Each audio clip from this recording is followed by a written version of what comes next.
gets too hungry for dinner at 8. She loves the theater and doesn't arrive late. She wouldn't bother with someone she'd hate. That's why the lady is a tramp. She doesn't like dice games played with barons and earls. Won't go to Harlem decked in ermine and pearls. Won't dish the dirt with the rest of the girls. That is why the lady is a champ. She loves the free, fresh wind in her hair, life without a care. She's broke, but it's oak. She hates California, it's overcrowded and damp. That's why the lady is a champ.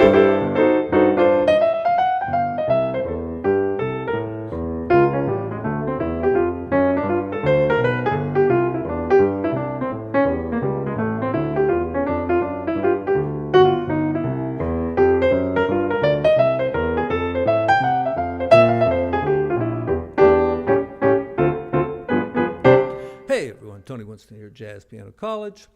Got a request to do The Lady is a Tramp. And you know what I really like doing is when I record a song, and I've recorded this one, you know, with a big band, a little big band, and it's up here on YouTube. I'll put a link in the description. I like to make a kind of a silly video to go along with it. And this one, you know, I did The Lady is a Champ. I like it better that way. And I just put a lot of, you know, notable female celebrities, not celebrities, but famous people. But I did a little research today on the song, and I've got one of these great old song books here, Rodgers and Hart, and it's in here. It's from a show. And when I sang the intro, you know, it's like... she's wined and dined on mulligan stew and never wished for turkey. And I'm looking at the words here, and it says, my hobohemia. I always thought, I mean, I listened to Mel Torme sing, and I always thought it was her whole bohemia, because, you know, bohemia makes sense. But it's hobohemia, you know, a made-up word, hobohemia. Anyway, so I got that wrong. And the original chords, I just couldn't believe it. It's like... goes to C minor, that's the original, and then D minor to like a G13, and you know, the same thing. And then in the bridge, it goes to F, G, A minor. You know, nowadays we usually do an A7, and then 1, 6, 2 is a dominant. And how do they get through the end? To an E7,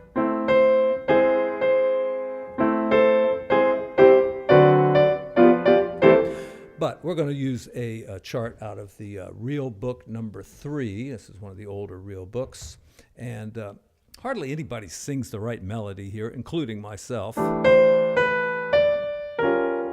right, so what I'm going to do in this video is go over the chords, some very common reharmonizations, and some left-hand voicings. Why not?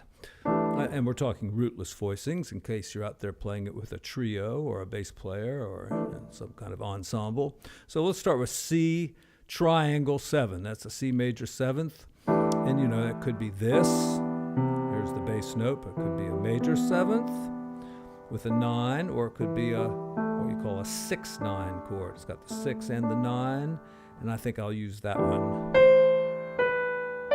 Now there's a ton of stuff you can do here on the next chord, but they've got A7, and the melody is the flat 9. So we could just play it like that, or we could look for a rootless voicing. So there's kind of an A altered. We've got a flat 9 in it and a flat 13. We could do this voicing here. Or we could even just do a different kind of A. Like this. You know, that's an unaltered A. Now, you'd have to leave this note out because you've got a B flat up there, or you could put the B flat down there like that. And what I like to do is just do this one, then change it to that, then go to D minor.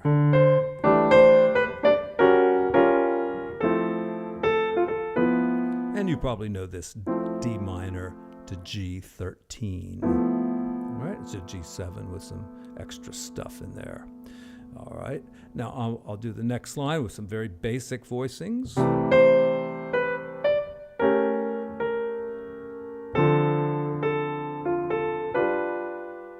right, now a C sus4, that's really, it's like a G minor over a C. There's your sus note right there, and there's your fifth and your seventh. So you could play G minor there. Well, then we got G minor coming up. So, it's kind of like the same chord twice. If you're doing like just rootless voicings with the left hand, you're playing like this for C sus, and then you get to G minor, and you kind of do the same thing. So maybe something like, maybe do it like that. Or even don't make it a sus there. Make it just a C6. Sorry. And do it this way with some open voicings here.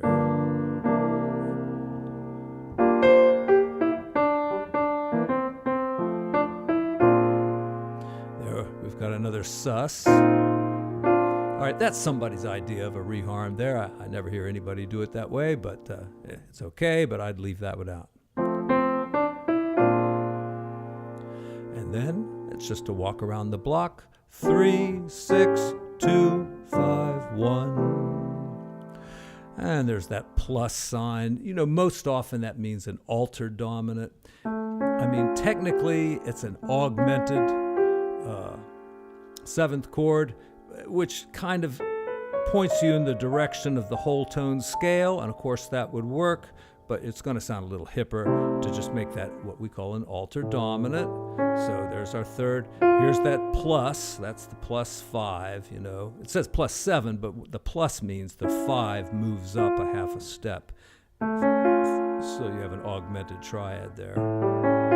But the thing is if you think of this also as the 13 flat, a flat 13, then you think of it as an altered dominant, and then you can put the flat 9 in or the sharp 9. You see there's a rootless voicing you might be familiar with for A7 or this one. And that's going to sound good. So let's do that again. All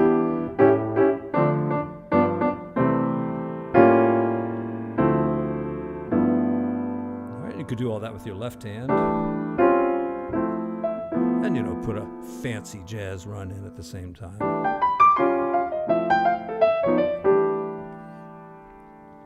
All right. I could do a little walking bass, too. So notice I played the C twice. Not always desirable, so maybe I'll do like that, or...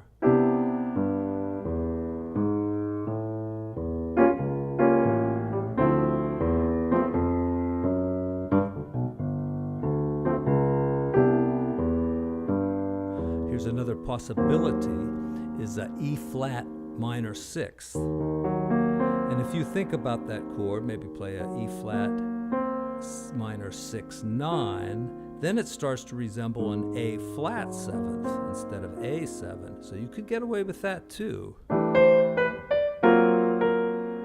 Or just like that as a minor 6 chord.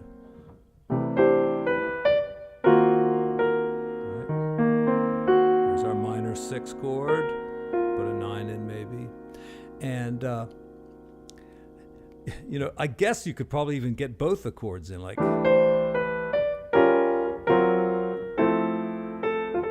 right? So I went to the A 7th, and then the A flat 7th, and then, so let's see if that works.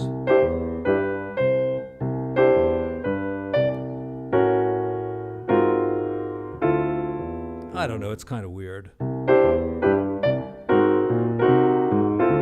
The just going to A flat sounds better, or E flat minor 6, kind of the same chord.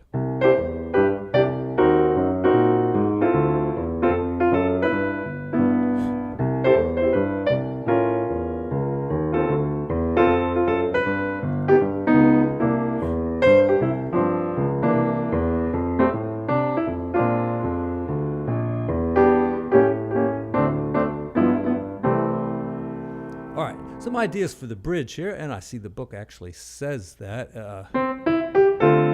Going to an F sharp minor 7th here, and then a B 7th gets you to E. But I would prefer to do it this way. Right on the D minor, make it F sharp minor 7 flat 5. And then in the next measure, B. And you see that's a 2 5 1 going to E, so it's pretty strong.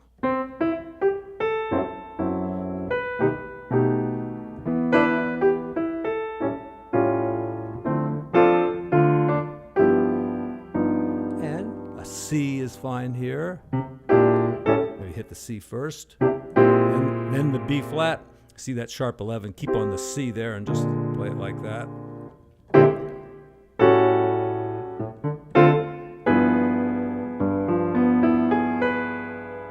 right. And the last verse is just a little bit different. Now we're trying to get to A minor, so 2 5 1 2 5 1. Tritone substitution. You know, you're not supposed to be able to do that with a minor 7th chord. You're supposed to do it with a dominant 7th chord. But if you think of the A as a dominant, then you can do it. So many times this works. It's actually 2 reharmonization steps in one. You know, for A minor, you just go a half step above, play a dominant chord, and then down in the chord that you're looking for. Let's see if I can think of anything else to do in this song.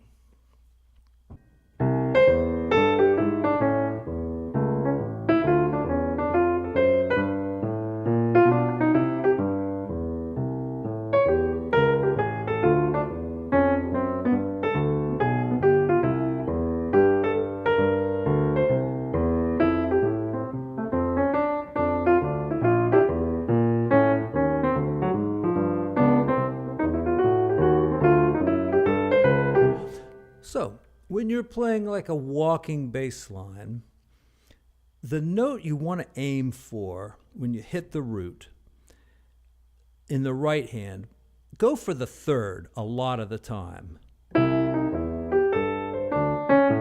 when you hit that 3rd, that gives you the chord, you know? That's all you need. 2 notes to make a nice chord, right? All right, so let me try this again.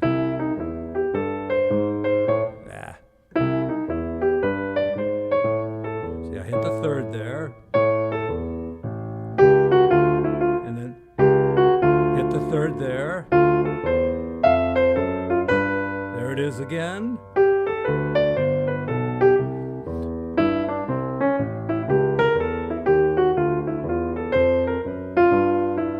And another note you can hit is the 7th. So the 3rd or the 7th will define the harmony the best. Now, that doesn't mean you have to go for it all the time.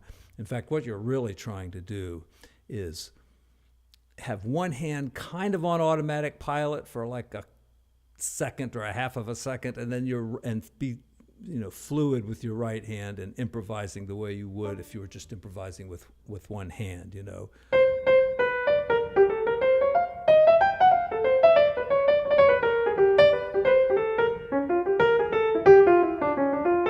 So, you know, if I could do that and then get the left hand going.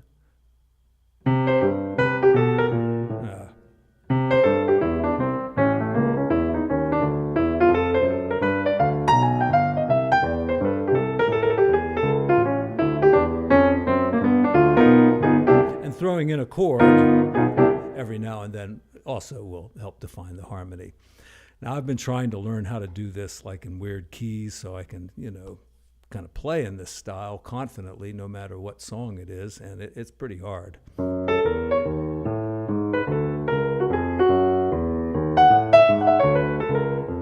Like F sharp, not an easy key. So anyway, I will link to the recorded version that I did, and I recorded the instrumental with the big band in an actual recording studio about 20 years ago, and then last year I put the vocals on there, or maybe it was about 2 years ago. I put the vocals on there and fixed up the piano a little bit because I think all right, let's call it a day on this song, and it's a fun song. People love it, and my link to my recording is down there in the description, so check that out if you get a chance, and thank you all for watching.